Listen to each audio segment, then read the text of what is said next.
सप्ताह का एक उपवास और जाने इसके काफ़ी सारे गुण। नमस्कार, मैं हूं पंडित अंकित भृगुवंशी। स्वागत करता हूं सभी लोगों का अपने YouTube चैनल पे। आज हम बात करेंगे उपवास से आरोग्यता की। और सप्ताह में हम एक उपवास करते हैं, महीने में हम एक उपवास करते हैं, तो उस उपवास का क्या फ़ायदा होता है, उसके कैसे गुण होते हैं, किस प्रकार से हमें एक उपवास करने से आत्मबल की प्राप्ति होती है और उस उपवास को करने से क्या क्या फ़ायदे मिलते हैं, किस प्रकार के हमें, तो उसके बारे में मैं आपको बताने जा रहा हूँ। प्राचीन काल में जो हमारे ऋषि मुनि थे, वो ऋषि मुनि अपनी तपस्या करते थे और उनका जो तपस्या का मुख्य स्रोत था, वो प्रमुख अंग जो था वो उपवास था। प्रमुख जो अंग उपवास था उनका, उस उपवास के करने से वो बड़े बड़े कार्य करते थे। और साथ ही जो बड़े बड़े धर्माचार्य हैं वो बहुत दिनों तक उपवास करके अपने भक्तों को और अपने अनुयायियों को इसका लाभ बताते थे कि किस प्रकार से इनका लाभ मिलता है।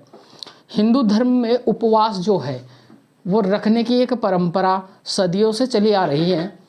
धर्म में अपनी आस्था और विश्वास रखने वाले जातक जो हैं वो आज भी किसी ना किसी पर्व त्योहार पे व्रत उपवास रखते हैं। व्रत उपवास रखने के लिए धार्मिक और वैज्ञानिक कारण भी बताए गए हैं। वैज्ञानिक दृष्टि से हम अगर बात करें तो व्रत उपवास रखना अच्छे स्वास्थ्य के लिए अत्यंत लाभकारी है। एवं आगे जब हम इस व्रत के उपवास रखने के धार्मिक और जो वैज्ञानिक महत्व है इनके बारे में हम जानते हैं, तो धर्मशास्त्रों के अंदर मन की निर्मलता के लिए व्रत उपवास रखना अच्छा माना गया है। क्योंकि व्रत रखने से शरीर में स्फूर्ति आती है, चंचलता बढ़ती है, साथ ही उपवास रखने वाले को आत्मबल की प्राप्ति होती है।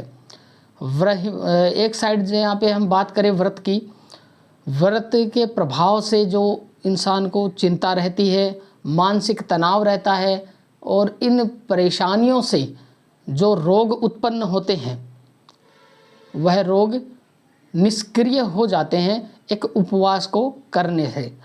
उपवास का आध्यात्मिक उपयोग जो होता है वो नैतिक बुद्धि की जागृति के लिए होता है और आत्मिक मानसिक शुद्धि के लिए भी होता है। इसलिए सप्ताह में कम से कम एक बार व्रत अवश्य इंसान को करना चाहिए। यह व्रत करने से इंसान के शरीर में किसी भी प्रकार का रोग जो है वो उत्पन्न नहीं हो पाता है। आगे अगर किसी भी प्रकार के व्रत उपवास को आप करते हो तो उसका जो आध्यात्मिक शक्ति है वो आपको अवश्य प्राप्त होगा। नमस्कार, जय माता दी।